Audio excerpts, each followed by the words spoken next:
of his letters to the church in Rome and to the churches of Galatia. In these two letters, Paul emphasizes the doctrine of justification with such frequency and regularity that no one can miss his point. He believes this doctrine is at the very heart of the gospel, and that when one denies or compromises on this vital point, the gospel itself is lost. So narrow is his view that he insists that those who disagree with him on this topic are not truly Christians. Such strident speaking is surely out of step with today's politically correct way of thinking. There was a time not so long ago when most in the church believed it was necessary for Christians to be as narrow as the Apostle Paul. They shared with him the belief that there was one divine truth, revealed by God, and that people are subject to that truth regardless of their own personal feelings about the subject. Of course, some believed God had revealed this truth in ways outside Scripture alone. This precipitated the great battle of the Reformation. But even then, the battle lines drawn on both sides were created by those who believed the issues truly were important. Those who still agree today find themselves in a vast minority. This book is for that minority. Those who forget the past. We stand on the shoulders of giants. Modern Christians owe so much to those loyal men and women who sacrificed to give us a wonderful heritage and whose lives are such a testimony to God's faithfulness to his people.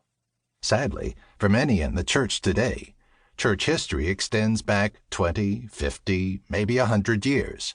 The idea that God has been slowly, patiently building his church through many centuries is encouraging to the believer, especially when it is coupled with the recognition that God uses very flawed people, like us.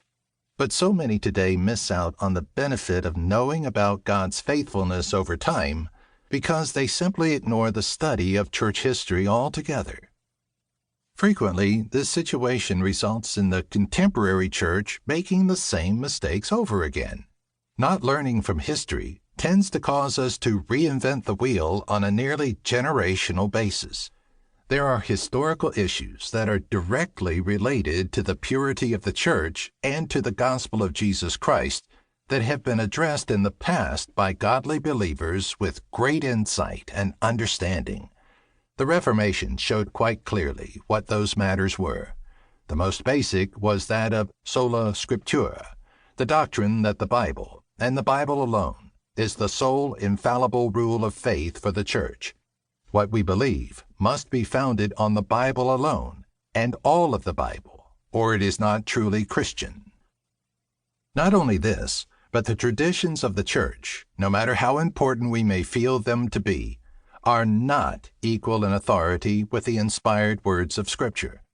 Christians look to the Bible as their single infallible source of authority and truth.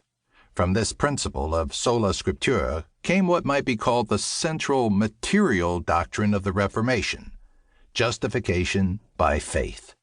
When Scripture was allowed to speak with its full voice, the doctrine of God's free and gracious justification of sinful men based upon the completed work of Jesus Christ upon the cross of Calvary stood in stark contrast to the teaching of medieval Catholicism, a doctrine based upon human action, meritorious works, indulgences, and penance.